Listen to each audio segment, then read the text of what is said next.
Although Katie Meyer, 19, has considered a career in technology, she isn't sure it's in the cards for her.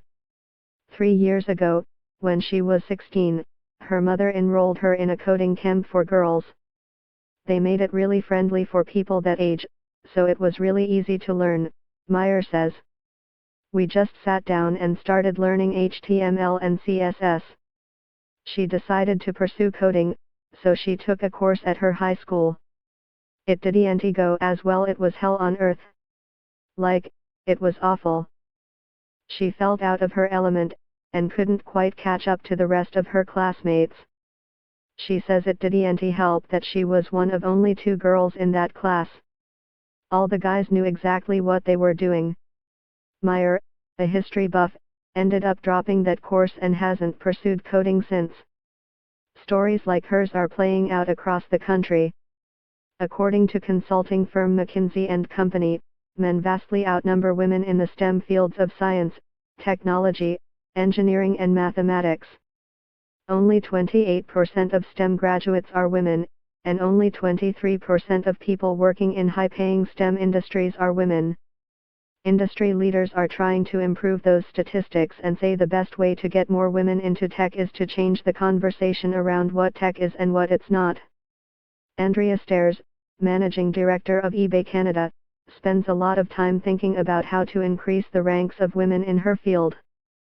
I don't think tech is a particularly friendly environment for women, and I think we see that over and over again. It's depressing, Stairs says.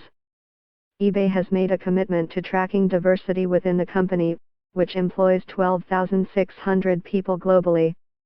The last snapshot is from 2016 and it shows that women make up 22% of its tech workforce. If you look at non-tech roles like human resources and marketing, that number climbs to 48%. Stairs says tech firms need to cast wider nets when recruiting and be open to bringing on women who may not have experience in STEM, like her. My background is in law and finance, she explains. When I joined eBay, I didn't intend to have a role in technology.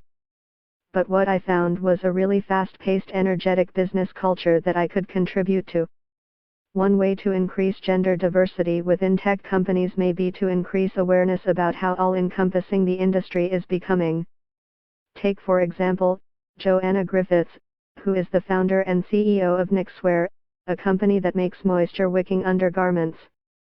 If you looked at us from the outside, you're like, that's not a tech company. But underneath the hood, or underneath the clothes, you'd say we're very much a tech company. At the helm of Knixwear, she's overseeing the kinds of things that STEM CEOs typically do: intellectual property filings, working with York University's biometric lab and figuring out how to best use artificial intelligence and machine learning for marketing purposes. She says tech touches every single component of our organization. While Griffiths was doing her MBA, she knew that business was her forte. But it took a real-life example to drive home the idea that tech could be part of the equation for her.